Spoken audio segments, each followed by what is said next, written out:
Scene 15. Kit rubbed the sleep from her eyes, then knocked on the flimsy door. She heard Zara call for her to enter and stepped into Vincent's cramped attic room.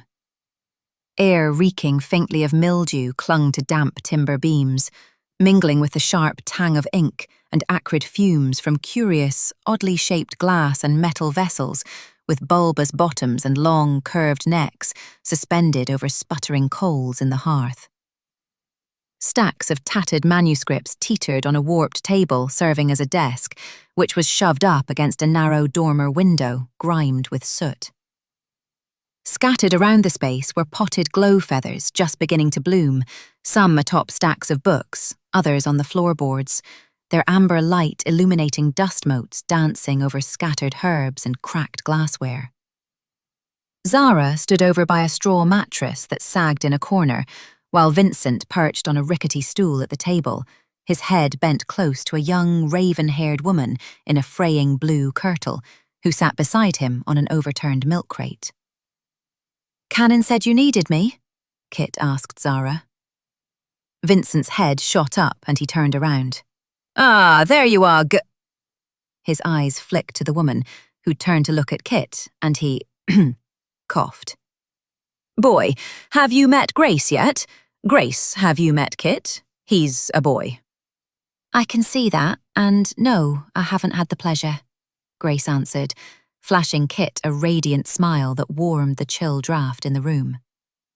She was on the shorter side, tending to plumpness, with soft, pale curves that Kit found elegantly understated, in contrast to, say, Chastity's pronounced sensuality, or Scarlet's exaggerated endowments. In many ways, she resembled a swarthy Tarleton woman, and her sparkling blue eyes were framed by possibly the thickest lashes Kit had ever seen.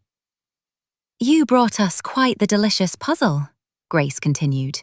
"We've been up all bloom close, but we might have figured it out." "Oh, so you don't work for De La Rue?" Kit asked. "I pay the madame for Grace's time when I need her services during working hours," Vincent explained. "Her intellectual services, I mean. We don't… Anyhow, that's neither here nor there." He looked to Grace. "And we're far from figuring it all out." "But we unravelled enough," she replied, smiling at him and tapping his nose with her quill. He frowned and looked to the door as Chócht entered. "Well?" the captain asked. "What's so all-fired damnable important I've been rousted at the arse-crack of the blooming?" "Our youngest and newest member has stumbled across something rather interesting," Zara replied. "And we're all convening in Vincent's quarters because…" Chócht asked. "What did," he looked at Grace, "the boy stumble across?" "A coded letter," Vincent said, standing and strolling over to a large slate hanging on his wall as he tossed a stub of chalk in his hand. "And not one using just any old cipher." "You'll want to sit down for this, Captain," Zara advised. "I imagine I will," Chócht sighed and sat heavily on the sagging mattress. "What is a cipher?" Vincent began, looking at Kit. "As a rudimentary demonstration for the unlearned among us, let us consider the short cipher YMJHFFJHLT KAFY GHT KJHL AFYT KJHL TKAFY. He scratched the letters on the slate as he spoke. "Now, the most common cipher is a simple swap where each letter stands for another, easily broken by counting letter frequencies. 'Tis so basic even an illiterate gypsy could crack it." The corner of his lip seemed to quirk at one side, and Kit rolled her eyes. "And only a dullard would rely on it." Grace made quick work of tossing out that possibility by tallying the letters' occurrences. Grace nodded, pointing to her parchment. "I found Y appears 7 times, H and T 5 each, F 4, etc., etc., Vincent said over her, waving his hand. Her counts showed no clear match to Carnish letter frequencies. Y shouldn't dominate if it stood for E or T. To confirm, I tested a specific sort of substitution where each letter shifts by a fixed number of places in the alphabet. Rather elementary. You try, say, mapping Y to T and decode accordingly. And when that bore no fruit, I looked for repeated sequences, Grace added, tracing the slate. See, JHL appears here, then again 6 letters later. Which suggests what? Vincent prompted her. There's a key word, naturally, and its length divides the gap between them. Indeed. So we knew we were dealing with a key word consisting of 6 letters. The trick, however, is figuring out what the key word is. But for a 6-letter combination, there are 300 million possibilities. 309, Grace said. Not quite, Vincent corrected, scratching out numbers with his chalk. 308,915,706 to be precise. Anyhow, the number of likely key words is closer to perchance 1,000. Still a dramatic challenge, but a surmountable one. So I began testing key words using a tabula recta. He sighed when he caught Kit's blank expression. 'Tis a square of shifted alphabets. Like a lock with multiple keys, each one shifting the tumblers differently, Grace explained to Kit. Does that help? Oh, aye, very much, thank you, Kit said with relief. Anyhow, Vincent said, with the table I could test each proposed keyword in moments, row by row, letter by letter. So without going into all the lurid details of patterns in the cipher's rhythm or hidden repetitions, etc., although I'd be pleased to if you wish. He paused expectantly, and when Chócht grunted the negative, he continued. Right then, I'll sum up. Essentially, Grace feverishly transcribed each letter by candlelight as I worked, and by the blooming I'd uncovered the key word and decoded the letter. He wrote SHROUD on the slate and stabbed it with his chalk.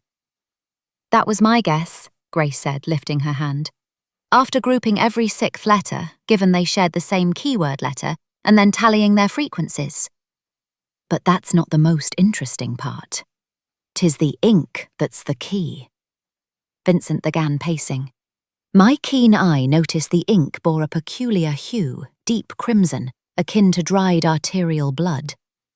Scraping a sample off the parchment, I tested it. Actually, I tested it, Grace corrected. And based on an educated guess born from a lifetime of scholarly inquiry, 'twas my idea, Grace interrupted. Assisted by Grace's feminine intuition, I determined it matched a rare and expensive pigment imported from Zindari, obtained from the crushed shells of a particular carrion beetle known to, well, that's incidental. But what's pertinent is this pigment is used by the Zindari company for official correspondence. A trademark ink, if you will. Chócht slapped his thighs. Before we get deeper into the ink, or carrion beetles, which I'm sure are both damned fascinating topics, what did the letter say? 'Tis a rather dull missive from one Margaret to her cousin Edmund. Grace held up a sheet of paper and began reading. The winds do bite, and I must unseat my quill to relate a small vexation. Goodman Fletcher, whom some name a heretic for neglecting the churchyard hedge, is whispered to be a bastard of no clear lineage. A pox on the bastard Goodman Fletcher, Chócht grunted. That's hardly worth my time. Why'd you call me up here? Kit scratched her nose. And why would anyone encode this woman's rantings? Oh, Grace said, looking to Vincent and then them. Someone's plotting to kill the Queen, of course. It says so plainly in the letter. It does? Kit asked. Vincent sighed and scratched on the slate again. Unseat, heretic, bastard. He turned to Chócht. 'Tis right there. The captain pursed his lips and nodded thoughtfully. 'Tis a grille cipher, Grace explained. You have a template cut with holes for letters, or in this case words, and laying it over the text reveals the message. Only we've not the grille, Vincent said. So we ferreted out the meaning. There's more to it hidden in there, no doubt. And the Zindari company's behind it, Grace added. Why would a company of Zindarians want to kill the Queen? Kit asked. They're not Zindarian, Chócht explained. They're Carniche. 'Tis a chartered trading corporation. They were recently granted a monopoly by the Queen to trade with Zindari and are working to establish a network of trading posts and forts to profit off spices, tea, dream tar, that sort of thing. Actually, some exciting new opportunities for mercenaries are opening up. He looked to Zara. Could be worth exploring. He that'll thrive must rise at 5, as they say. She nodded. I wouldn't mind working on the subcontinent at all. But what about the Queen? Grace asked. What about her? Chócht stood and cracked his neck. Well, that was fascinating, Vincent. Thank you for the refresher on ciphers. You'll have to tell me more about the beetle over a stout ale sometime. But someone's going to kill the Queen, Grace protested. Someone's always trying to kill the Queen, Chócht said. Usually 'tis zealous Panverics and their Calbranese friends, but it seems merchants are tossing their hat in the ring now.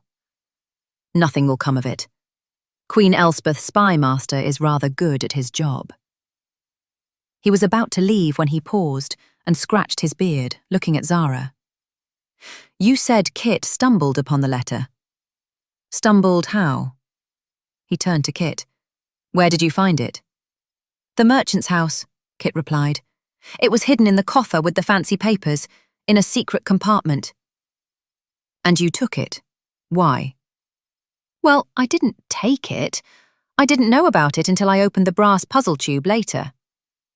Brass puzzle? Chócht narrowed his eyes. And why'd you pinch that? It was in a secret compartment. Figured it might have diamonds or such inside. Kit shrugged. And it looked interesting. It looked interesting. He rubbed his face and sat back down on the mattress. What is it, Captain? Zara asked. He spread his hands. Won't take a scholar to deduce whoever stole the bills of exchange also has the coded letter. If Sir Wellington's hounds start sniffing around, they'll connect us to the Zindari company merchant it came from sooner or later. Word gets around. Flamey, Zara breathed. Martyrs have mercy, you're right, Grace gasped. What are you all privy to that's eluding me? Vincent asked. Kit was wondering the same thing. She was also beginning to worry that she'd done something incredibly stupid. She fingered the pendant under her shirt and considered mentioning she'd found it along with the letter, but she didn't want to get into more trouble than she already was. Vincent, love, Zara purred. That letter you've decoded implicates us in the regicidal plot by association. We're as good as dead now. Byskin! Vincent dropped his chalk. We'll all be hanged. Only briefly, Chócht added. Just before we're drawn and quartered.